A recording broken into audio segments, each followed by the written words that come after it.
Ladies and gentlemen, welcome back to episode 5 of the Conti and Nich podcast.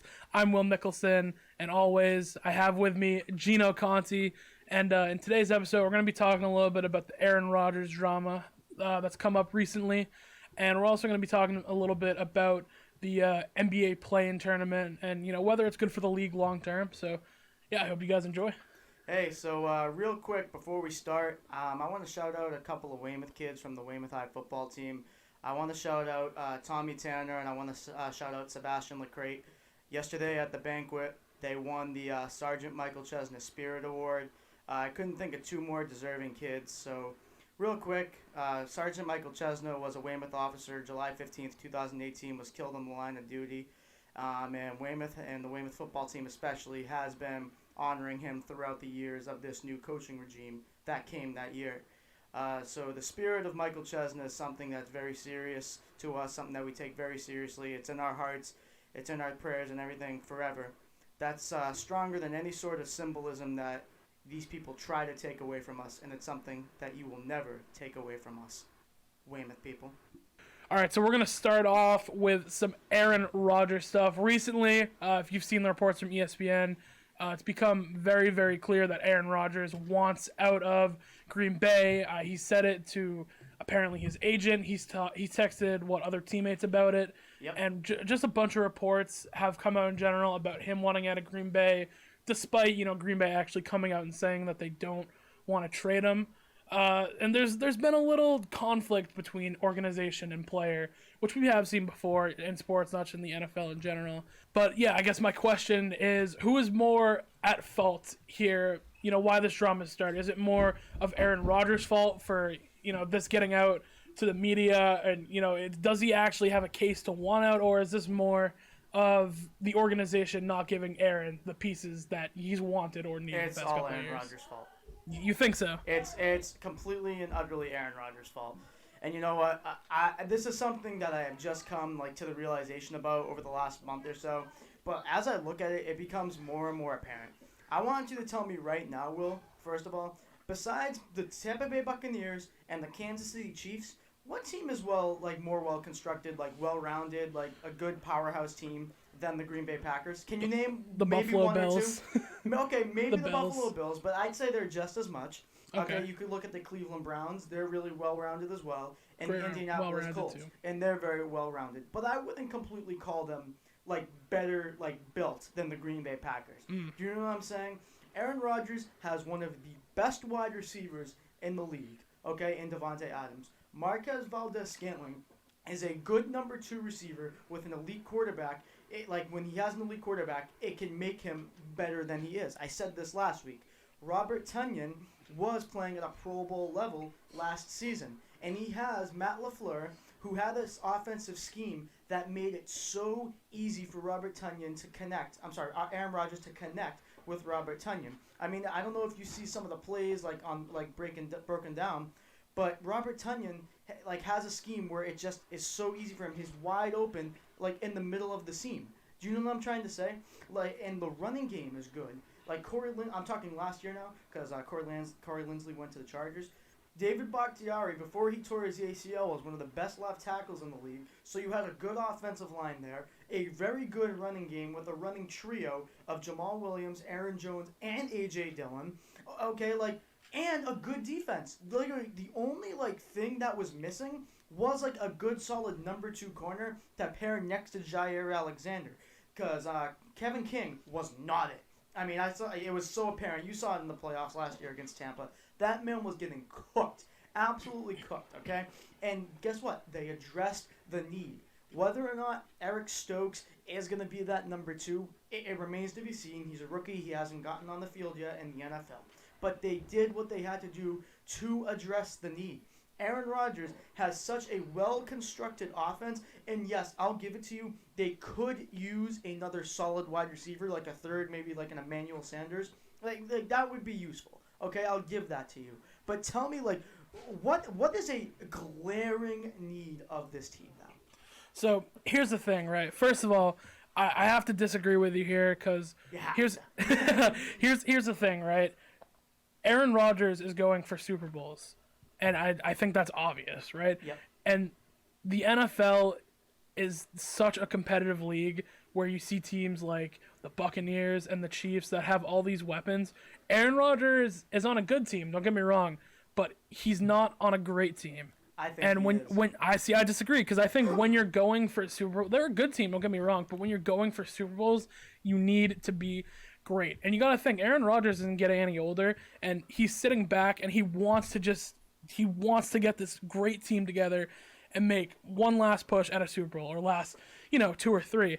And when the organization is drafting his replacement the year before, if you're Aaron Rodgers, how can you not be upset with that? Where you want to bring this organization another Super Bowl, and it kind of seems like the Green Bay Packers organization is content with it being good and maybe a not so strong division. I mean, like the Bears have gotten They're a better. strong defensive team. They are a very strong defensive and team. like a playoffs. They're like a last seed playoff team But who will be we competitive know but the not Bears are gonna get whooped every year by the Packers, and I think this team could be way better than it is right now. They're a good team, don't get me wrong, but like no one thinks that like the Tennessee Titans are Super Bowl bound, right? Like they're a good team, but there's some holes there. It doesn't make them a bad team. But I'm just saying, if you're Aaron Rodgers and you're going for Super Bowls, you would maybe want that another wide receiver. You'd want to get a Devin White edge rusher like Tom Brady, or not, a linebacker, sorry, like Tom Brady has had in Tampa Bay. I think maybe Aaron Rodgers has seen what a great quarterback like Tom Brady can do. He can just go anywhere with a good team and win. And I think if you're Aaron Rodgers, you're like, well, I want a great team too, because that's the only way you win in the NFL. You can't just be good and win Super Bowls, and Aaron Rodgers wants Super Bowls. Well, so think about it this way, okay? It was a very, very, in the NFC Championship game, is a very, very competitive game up until the fourth quarter, right? Like the final minutes of the last quarter. That team was very close to beating the eventual Super Bowl champions. They were. So, do you think a good team? Are you saying pretty much only it takes a good team to beat that? Because I think they're a great team. I mean, listen, Kenny Clark, Pro Bowl defensive tackle. Preston Smith, when he cares, is an amazing edge rusher. Zadarius Smith is an awesome edge rusher as well. So they have two really good edge rushers, along with an interior offensive lineman and Kenny Clark, who's a Pro Bowler. Darnell Savage isn't a Pro Bowler, but he's a very, very solid safety, and so isn't Adrian Amos. So 2 safety spots are locked up. You're good for a long time. Not a lot of teams can say that. And Jair Alexander is a Pro Bowl level corner who is a top 10 cornerback in the league. So that's on defense. That's just on defense. Yeah. And I told you, You did admit that they could also use a second corner, right? And like I said, because it comes down to big plays. Because if you remember from that game, to end the second quarter, I think it was, right? Tom Brady threw that little lob pass to Scotty Miller, touchdown right before the quarter. Yeah. And, that's not the reason that they lost the game. But I think plays like that are what makes the great teams great, where you can just go and score, before halftime. And don't get me wrong, both quarterbacks played not very well in that game. Tom Brady threw 3 interceptions, and I think Aaron might have actually matched him with 3. I don't remember exactly. He might have 2. But there was a lot of interceptions that game. That's all I remember. And, I just think maybe Aaron Rodgers wouldn't need everything on offense, right? But, that way that Tampa Bay defense came together at the end of the year, I think made them a great team. I think that's why they won the Super Bowl, because, that when you have Devin White playing out of his mind and you have all these other weapons on defense where Pat Mahomes is running around the field, can't really do anything. I think that shows how all-around teams win. You win on both sides of the ball. Back to what you said, making the great teams great is making that throw to Scotty Miller. Do you not trust Aaron Rodgers to make that throw? I do. I really do. So I'm confused now. Well, look, I'm more just to make that point where you said they need a corner. And, maybe they go and get that corner. But I think that they could have done more for Aaron Rodgers in the past couple of years. And I get why Aaron Rodgers is upset with the organization. Because if you're Aaron Rodgers, you're like, I want to go. How many players do you have like this towards the end of the career? They go, I want to go all in. I want to get one more, or I want to get a couple more. You got Peyton Manning, what Tom Brady just did. And Aaron Rodgers wants to do that. He goes all in the next couple of the years. And the Packers are just kind of sitting back like, you know what? We kind of like being a good team in a bad division. We like this. where we don't have to spend a whole lot of money on wide receivers. Where we don't have to spend money on Mike Evans, Chris Godwin, and Antonio Brown. We'll keep Devontae Adams. And, maybe we look towards the future so we can stay a good team instead of being great for 2 years and maybe not so good the next couple. Let's get Jordan Love. And we'll just keep beating up on the Bears and the Lions every year. Will, I'm sorry, man. I don't understand. This is that, but that's my point. What you said of I'm gonna go back to it again. What you said about the teams, what makes them great is being able to make that throw, and the hole was the second corner, right? I think the hole was more wide receiver, first of all, but I think that team did have holes. I'm talking in terms of defense. Okay, all right. So in terms of defense, that hole was the second corner, right? They addressed that need. They did. But did they need to do it in the first round? Because this draft, remember, was so... We said it, too, was so corner heavy. And, Caleb Farley goes, maybe you wait till the second round. He went to Tennessee, right? Mm-hmm. But he goes, and they have, pick 28, I think? Yeah, Packers had 28. 28. So you see Caleb Farley go at 22 or whatever it is. Maybe he was your guy for corner. But now, do you reach in the first round for Eric Stokes? I don't think so, because Elijah Moore was still on the board. Elijah Moore was still on the board, but here's the thing. At that point, earlier on in the day in the NFL draft, on day one, Aaron Rodgers said he wanted to leave. So you know what? If you're an organization, okay, if I'm sitting there and I'm the Packers general manager or the Packers owner or whoever is the decision maker, okay, I'm sitting there. Aaron Rodgers just texted me or made an announcement saying, I do not want to play for this team anymore. Okay? That means if my mindset, my thought process as an owner, I am not going to cater to a man who just said and addressed to millions of people around the world that they do not want to play. I'm not going to cater to him. They have said that they want him to stay, though.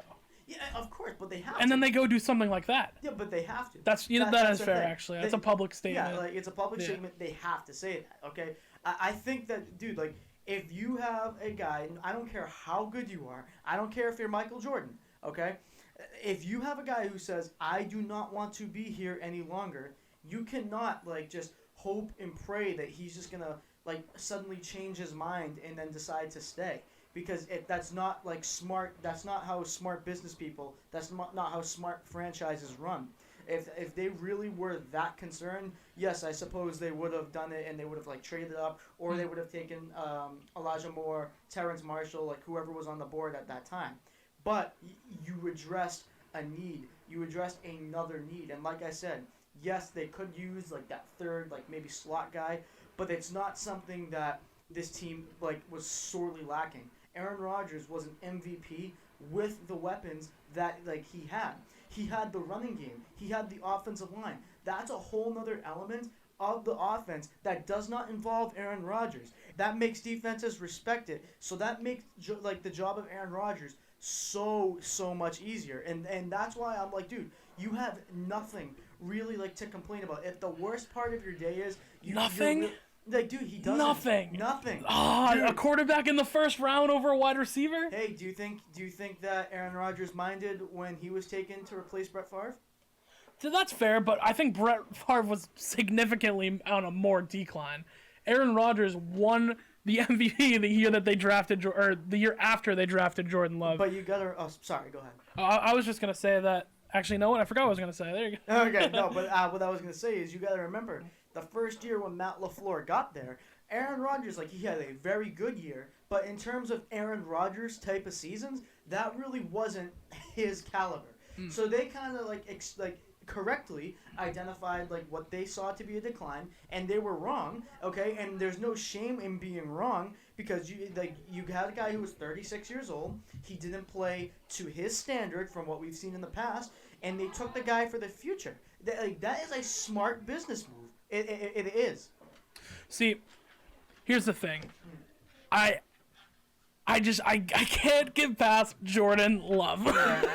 So you're not mad that they did it. You're mad that it was Jordan Love. No, see, first of all, I haven't loved Jordan Love. I think I've probably said on the podcast that I'm not a big Jordan Love guy. But if you're Aaron Rodgers, he's been so clear that he has wanted to play for one of the great teams, one of the Super Bowl teams, right? Yes. He wants to play for a Tampa Bay Buccaneers with all these weapons around him, where he just has to go out and be great.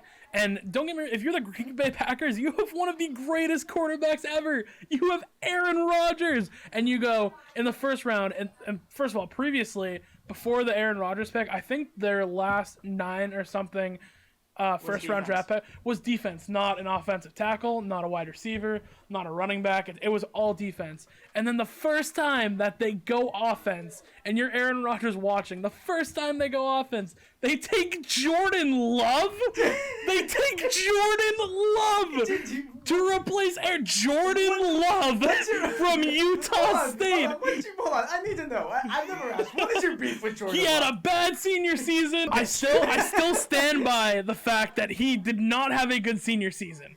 He didn't have a good senior season. I don't really think to be a first round. Let's think about the first round quarterbacks this year. Okay. Obviously, it's some of the most hype for a quarterback we've seen. But the last quarterback taken in the first round won the national championship, right? And obviously, that's not going to happen every single year.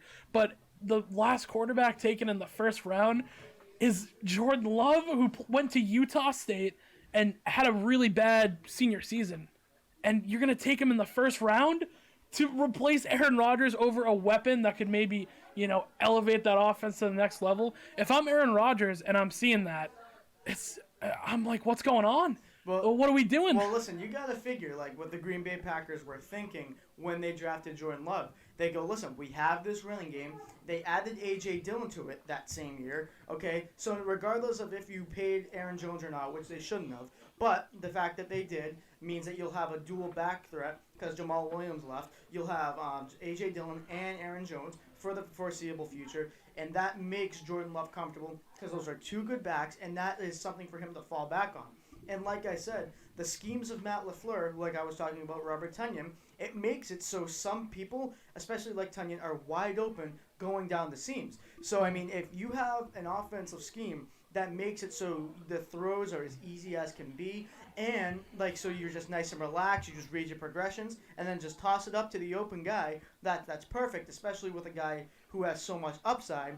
I mean, that's awesome. And like I said, if that doesn't work, if he starts to struggle, you have a good offensive line that you can just hand the ball off to. Do you know what I mean? I get what you mean, but if you're the Packers, right, and you really do want to make Aaron Rodgers happy, right, you need a slot guy. Devontae Adams is a great wideout. He has a great release. He's able to get open, and he's kind of like your go-getter wide receiver. I think he has the best footwork in the league. I would agree with that. He is a fantastic wide receiver. And you need a slot guy, though. That's been the big thing. You need a slot guy. And don't get me wrong, Matt LaFleur's schemes helped Aaron Rodgers get the MVP. He wouldn't have done it without that scheme. It was easy. Oh, sorry. He was able to make these easy throws where in the past, Aaron Rodgers kind of had to be more of a gunslinger and take risk, where this offense I felt was more checkdowns, right? It was more checkdowns, get the ball off, get the yardage, and that helped definitely. But you could still use that slot receiver, right? And if I'm the Packers, even you see Elijah Moore, you see Kadarius Toney, you see Tebow Samuel 2.0 out there, and you have the 28th pick. And obviously, Kadarius Toney went earlier, but I mean, what's really stopping you from trading up? You know what I mean? I think that if they really wanted Aaron Rodgers around, they would do what it would take to keep him there, right? Because you have a fantastic quarterback, you have a fantastic system, and you just need to be pushed over the hump, right? Okay. That's all it takes to go over the hump. All it took for the Tampa Bay team to get over the hump was their defense just needed time. That was it. But all the pieces were there, right? And all the pieces were there. And for the Packers, I don't think all the pieces are there, right? They have a good system, but they just need that last piece. And they go with Eric Stokes in the first round to strengthen their defense to intercept Justin Fields and Mitch Trubisky. But Will, hold on. Let me ask you something. So would you be saying this if Aaron Rodgers on third down, tuck and run, went into the end zone and beat the Tampa Bay Buccaneers? Would you still be saying this? And then they went on to win the Super Bowl. Would you be saying that? I think I would. Really? Yeah. I don't know. No. Okay, listen. Oh, Willie, listen. No. Listen. Okay. First of all, that Tampa Bay Buccaneers team, I didn't think that they were going to get that far. Period. I really thought that they were going to lose I thought they were going to lose to New Orleans because New Orleans lit them up earlier in the season. Twice, and then you start to see this defense coming together, and you're like, oh, they did that, Yeah, right? playoff Brady turned it yeah, on, too. they playoff Brady came definitely. But still, even if they lost that game, I don't think that there was a real shot they were going to beat the Chiefs. I'm not going to lie. I think the only reason think so? no, I think the only reason that Tampa won that game is, first of all, Tom Brady's Tom Brady, and Devin White played out of his mind. So Devin White played a great game, but do you not have the same faith in Preston Smith, Zadarius Smith, Kenny Clark? Like I said, 3 Pro Bowl caliber linemen, like 2 edge rushers and 1 interior lineman. Do you not have the same faith in them to be able to bring that same pass rush attack and bring that same pressure and bring that same grief to Pat Mahomes? Versus the Kansas City Chiefs, no, I do not. I think that defense. Oh my God! That defense on the Tampa. No, listen. Absurd. That defense on the Tampa Bay Buccaneers. The pieces were all there, and then they figure it out, and then you have a great team, right? And don't get me wrong, that's a good defense, but when you're going against Pat Mahomes, they needed literally everything. They needed for Pat Mahomes to be falling out of bounds on one leg and just whipping it off his back foot, and still it hit his receiver in the head. Oh no, Will, I don't. Oh, I'm sorry. I don't understand, dude. The defense is really good. They are really good, defense but there's is really no good. shot that they were going to beat the Kansas City Chiefs. The dude, Chiefs would have destroyed the Packers. in Okay, that but game. dude, come on. They would have. Dude, here's the thing. They would have. Hold on. Regardless, okay, switch the kid. If McCall Hardman decides to catch the ball that day, then yeah, I think they would. Switch the Green Bay Packers. See, and we're the Tampa Bay doing Buccaneers. a lot of compare and contrast now. Yeah, hold on, But listen. the point still stands. If you're Aaron Rodgers, you're seeing. If you're Aaron Rodgers, you're seeing all you lose, right? That happened. Whatever, they lose, right? You need to improve your football team. Aaron Rodgers, and listen, but Aaron Rodgers is clearly upset that you drafted Jordan Love, and in the first round you go Eric Stokes when you could Elijah Moore still on the board. That's why that point still stands that Aaron Rodgers has a complete reason to be upset with the Green Bay Packers. Dude, but and if I were him, I'd probably want out too. It doesn't seem like the organization is backing him anymore. Dude, there aren't a lot of. But here's the thing, you said that they're just a good team, but they were in the Final Four. They were in the Final Four teams in the league. Tom Brady, when he left New England, almost beat the Tennessee Titans. Yes, but listen, they were a good team. Regardless of what way, the conference championships games go, you know that those 4 teams that are left are great because they're on paper and schematically actually on the field. You know that they are great teams because if they weren't, they wouldn't have stood a chance unless it was some major historical upset, which doesn't really happen all that often. If you're Rodgers, you want Super Bowls though. You want the ring. You only got one. You want to get more. And don't get me wrong, all right? A lot of the teams pretty much all of them actually, that go to the championship games are good teams. But that doesn't mean that you can't go make a great team, right? Listen, the Buccaneers, before Tom Brady went there, they weren't that good. They had Jameis Winston throwing 30 picks. Tom Brady goes there, all of a sudden everyone wants to play with Tom Brady, right? Okay, well, like you said earlier. And then you build a great team. Like you said earlier, Aaron Rodgers wants a Tampa Bay Buccaneers style of team. Tell me before last offseason, have we ever seen on paper a team that stacked? That As is the Bucs, no. That is something No, exactly. So Aaron Rodgers. But now we have. So here's the thing. Aaron Rodgers is literally wishing for something that we have seen one other time in NFL history. And you know what? But he's one of the greats. It was one of the greatest, but Aaron Rodgers is one of the greats, so I think that he thinks that he can go out and do that. Over the course of over 100-year season. Okay, year league, not year season, I'm sorry. Yeah. But over the course of a 100-year league, if we have only seen something happen one time, I'm sorry, it's unrealistic for you to just wish it and speak it into existence. Okay? Because think about what But else? I think that he thinks he can do it though, right? Because And if Tom Brady can go to Tampa and do it, I mean, obviously not now, but a couple of months ago, what was stopping Aaron Rodgers from going to the 49ers and doing that, right?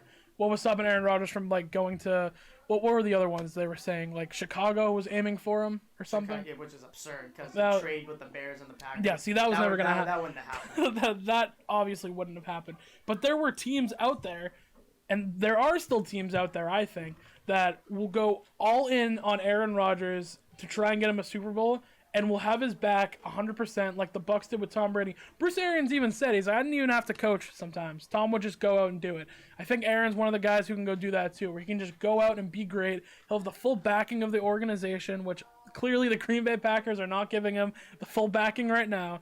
And you can go out and put a team together, and you can compete for a Super Bowl, just like the Bucs did. Okay, well, so Obviously, it's and not, first of all, not every quarterback can do that, right? There's a couple. There's Tom Brady, and like Peyton Manning kind of did it. first of all, I want to say this right now. This might be a bit of a hot take. In terms of pure talent, Aaron Rodgers, as much as I've given him shit today, Aaron Rodgers is the most talented quarterback in the history of the NFL. And I don't disagree with that at all. Some of the throws that Aaron Rodgers, he makes Pat Mahomes level throws at this age. No. Patrick Mahomes make Aaron Rodgers level throws. Boom. Thank you. But okay, freaking Patrick Mahomes. Okay. Anyways, that's a different topic for another day. But here's the thing. I wanna go over everything that I just went with you. Okay. So, if you're an NFL quarterback and if you're Aaron Rodgers and you're like starting a new franchise, or if you're like this, and you're saying, all right, Aaron Rodgers, I'm gonna give you two of the best offensive linemen in the league, and very above average, maybe not elite, but a very above average running game. The second best, in my opinion, wide receiver in the league. A very good tight end. A very solid complementary number 2 wide receiver. Okay, as an offensive scheme that like makes people like wide open and makes you like deliver easy throws. And you being as elite as you are, that's perfect. And we are giving you multiple Pro Bowlers on all 3 levels of the defense: defensive line, linebacker, and defensive backs. What I mean, wouldn't you just be like, sign me up? Sign me up. Yeah, don't get me wrong. You know, that sounds great and all, but I know what you just described is exactly the Green Bay Packers, who have openly on draft night not backed Aaron Rodgers the way that he wants to be backed. So that sounds good and all, but if you're Aaron Rodgers, you're shooting for the stars, right? And I still think it's a very good team, but you need more pieces, or you want to think that the organization has your back to get you more pieces, right? But why would they if he says he wants out? Well, I'm talking. Okay, now he wants out, right? Now it's the last straw. So you're saying in years prior. And in years prior, I think this show. All right, I don't like to trash on Jordan Love. I really don't. I think it's kind of funny. But I'm gonna do it anyway. No, but the Jordan Love year, I think, is when everything took that turn, right? Yeah, that was when he really started. That is when enough was enough. Yeah. And now, obviously now they're gonna do what they want in the draft. But if you're Aaron Rodgers, you're still thinking that this organization isn't backing me, right? As a way, like with Tom Brady. Obviously, this is a very rare scenario, but when, Tom Brady likes Antonio Brown, gets along with Antonio Brown gets cleared, Bucs pick him up. Yeah. Right? Yeah. Okay. Leonard Fournette's available, go get him. Yeah. And I think that is putting trust in Tom Brady that Aaron Rodgers doesn't get. I don't think Aaron Rodgers has ever really gotten that trust from the Packers. Where, you know what, getting a player like Antonio Brown might be a risk, but if you think that you can make it work, we'll go do it. Where they're like, nope, Aaron, you don't even get a wide receiver in the first round ever. So here's my mindset. When Drew Brees was in his prime, and when Drew Brees was still like, I mean, even last year the Saints were still like very serious Super Bowl contenders with him way past his prime. Yeah. But when like they had a super powerful offense, the New Orleans Saints I'm talking about, when they had a great like team just all around on offense, but had a horrific defense. Okay, when the New Orleans Saints finally put an emphasis on defense, nobody bat an eyelash. Okay, and the offense did get, I would say, a little bit worse in terms of just like all around, like pure like all around for a little bit at least, until they got Kamara. But for a little bit there, like it was just all Drew Brees, offensive shootout every single week. Okay, and when the Saints finally put emphasis on defense, everyone loved it, and they never criticized the New Orleans Saints. Why are we doing the opposite when, like, for Aaron Rodgers and the Green Bay Packers, when they're doing essentially what the Saints did? Well, I can tell you why. It's because they're improving the team at a spot of need, but they're also not drafting Drew Brees' replacement.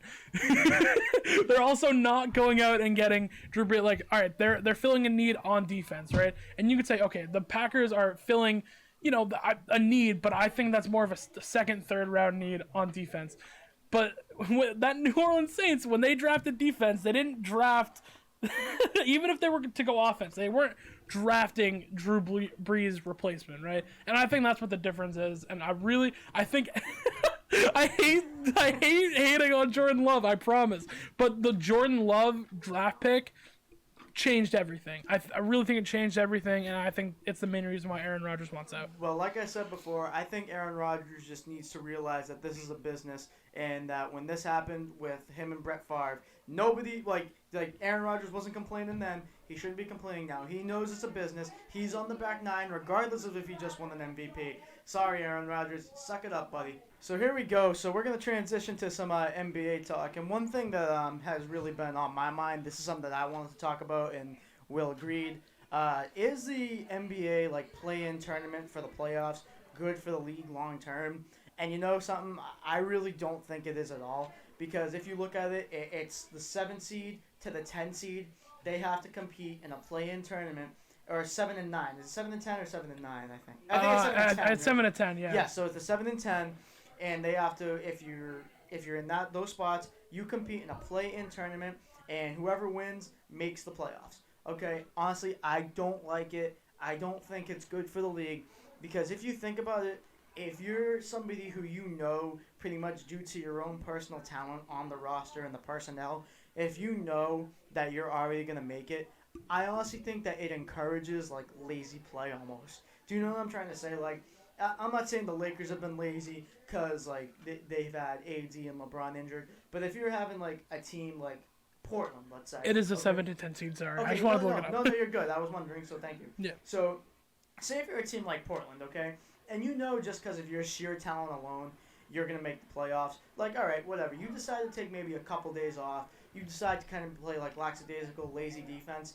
I think that this kind of de-emphasizes the importance of regular season games, because you can just be like, I'll sit this one out. We'll just turn it on come play-in time.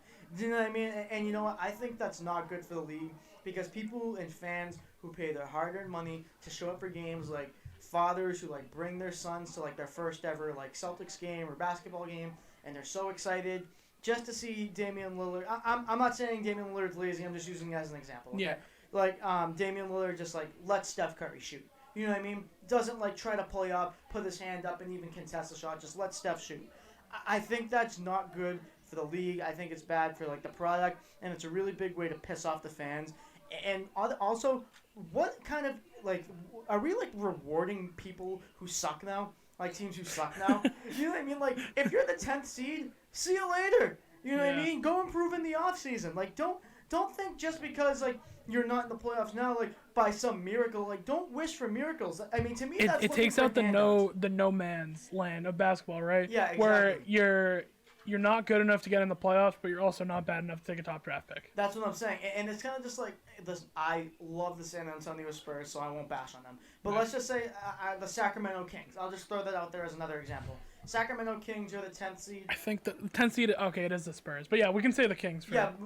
I'm just saying. I love the Spurs too. Yeah. I love Pop. I love what they're doing. They're gonna be great in a couple of years, so I'm not gonna bash on them. Okay, so the Sacramento Kings, because fuck Luke Walton. Okay, fuck Luke Walton. So you're here with De'Aaron Fox and Buddy Hield, who I love both of them. But you know what? You're the 10th seed for a reason. It's because you're not talented enough.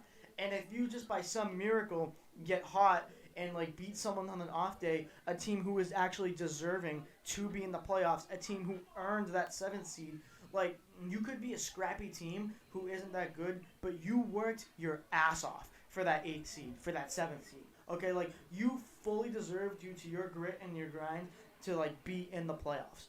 And if you lose on an off night, if you're just exhausted but you're still trying, to a team that just downright sucks, okay, and they somehow make it over you in the playoffs, that is purely wrong. That's bad for the league. That doesn't reward teams who do what they can do to make it into the league. And I think honestly, it was cool for 1 year, COVID season, oh, this is cool, like something different. You know what I mean? Like me, you, and the boys were upstairs watching like Portland versus Memphis, Ja versus Dame. It was a hell of a showdown. Yeah. You know what I mean? Like we were standing at the edge of our seats, and it was awesome. But I don't think like long term it's good because, goddamn, like I said, it doesn't reward the teams who try. Or opposite, or the good teams. Or opposite, it doesn't. It like de-incentivizes maybe the good team who thinks they can play bad and lazy and then just make up for it. So I think there's two possible downsides and one good upside, and I don't like it at all. See, I understand where you're coming from here, and there has been a insane, I think, player versus league in the number of games played in the NBA. We've seen it the past we've seen it since LeBron in Miami, really, where, taking rest games and, players this year didn't want to start as early, but the NBA wanted to, start on Christmas because that's where they get their most revenue. Yep. And there's just been this really big divide between, like, games versus, like, not player safety, but, like, player, I guess, what, what was it, load management? Yeah, pretty much, yeah. But, like, there's been a divide between how many games the players play, or are willing to play, and how many games the league is going to put out because they want revenue, right? Yeah. So the NFL, I don't like this either, where the NFL add another game this season. I don't like it because at all. we have records that were standing for so long just going to be broken now. Yeah. And I don't really like that, and the players don't like it because it's just another game for them to get hurt. Yeah, and technically I think it's the same amount of games because like they took away a preseason game, so it's 3 preseason games rather than 4. And but how many people really play in preseason though? Exactly, and that's what I'm saying. So it's essentially for the starters, the people who will make the team, it's an extra game. But I understand what you're saying, like that comparison too. Yeah. So look, I don't have a super strong standing on the play-in tournament. I will say though, I thought it was really cool for COVID because it was a unique year, right? I think you needed something like that, and even for this year, right?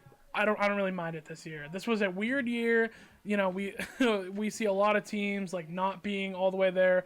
A lot of teams have had to rest the entire year because teams like the Lakers barely had an off season at all. And we see players getting hurt because if you were like the Denver Nuggets who made a deep run, like you're exhausted. You're exhausted. You're tired. So I think it's fine. But when they're talking about maybe doing it next year, when we have like our October start and we have our like normalcy, when we have normal playoffs, I don't really like the play-in tournament. I'm not gonna lie, just because you said it earlier. It rewards teams being bad, and I think this is similar to the NFL adding a game because it's more revenue, right? Yeah. It's more playoff games, which make more money. And I haven't seen how the players feel about it. Maybe they enjoy being in the playoffs, but I don't think that this should stay past like COVID times. I think it was cool for COVID, but I don't like the idea of a 10. Yeah. It's like what now? 2/3 of the team makes the playoffs. Literally. So there's 30 NBA teams, and 20 of them are like able to compete for the playoffs. Like only 16 of them will make it. Yeah. But 20 teams now. This is the playoffs in my mind. The play-in tournament is the playoffs. It's the start of the playoffs. And if you want to call it that, I'll give you that. Yeah. I'll give you that. So you have 2/3 of the league making the playoffs. That's not what the playoffs are. It's not. And what are you? Like I said, what are you trying to say here? If you suck, you suck. It's that simple. If you suck. You suck. The Wizards should be nowhere near the playoffs this year. They shouldn't be. But they're the 10th seed, and they're playing Indiana, and they're probably going to win. Yep. And they're going to get in the playoffs. That's what I hate. And you know what? Indiana is a very scrappy team. They're a team that doesn't have, they have Sabonis, who is an all-star, but he's a big man.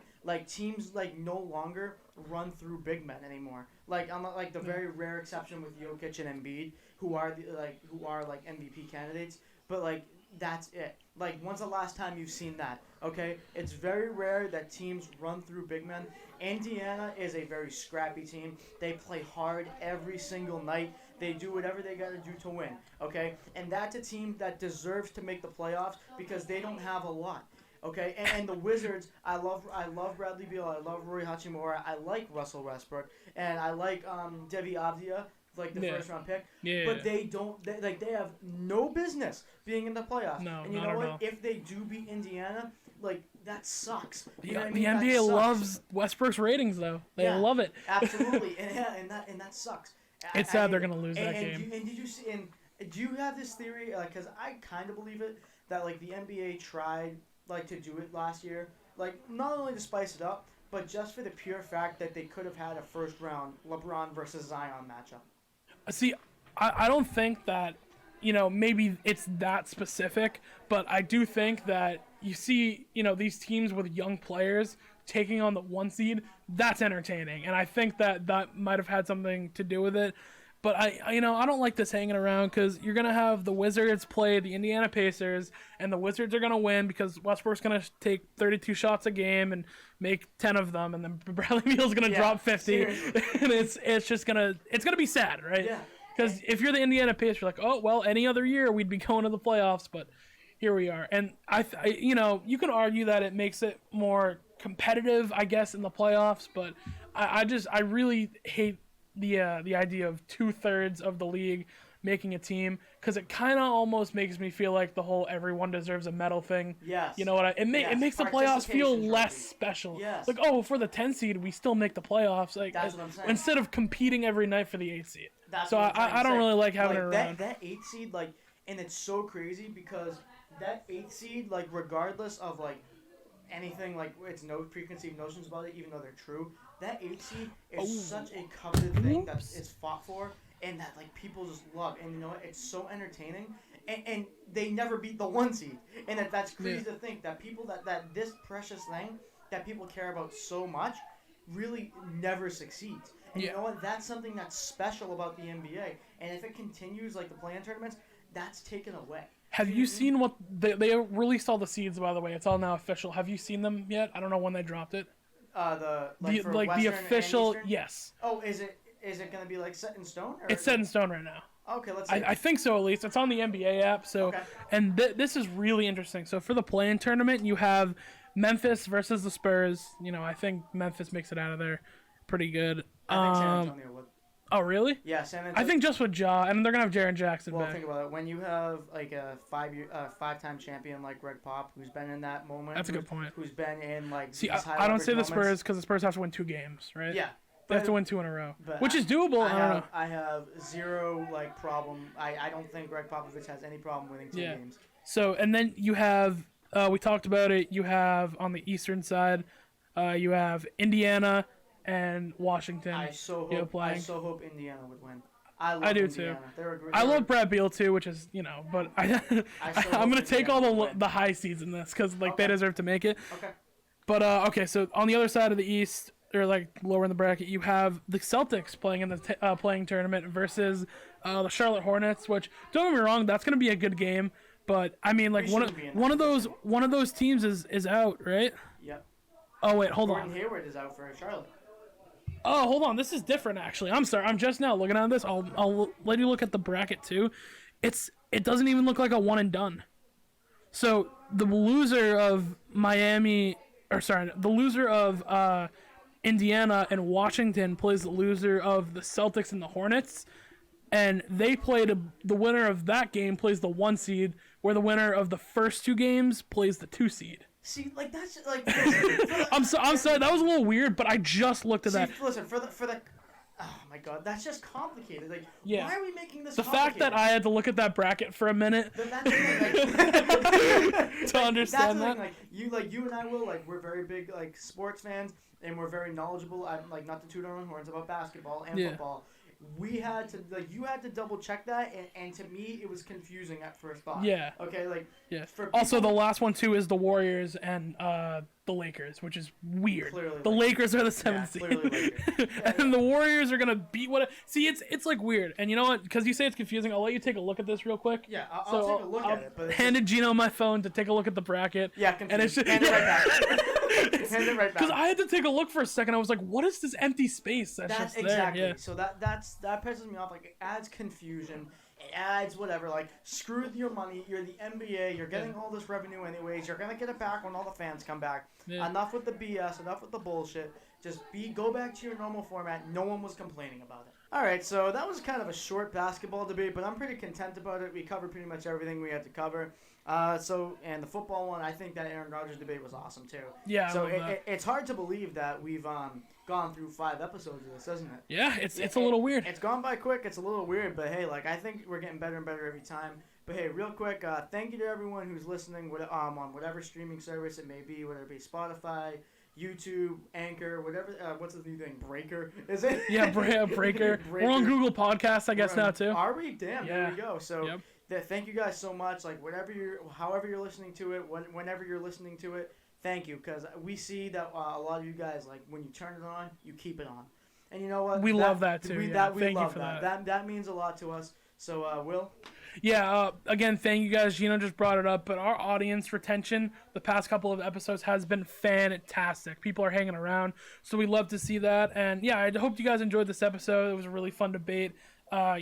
Make sure to follow us on all of our social media. It's at Conti and Nick on Twitter, Instagram.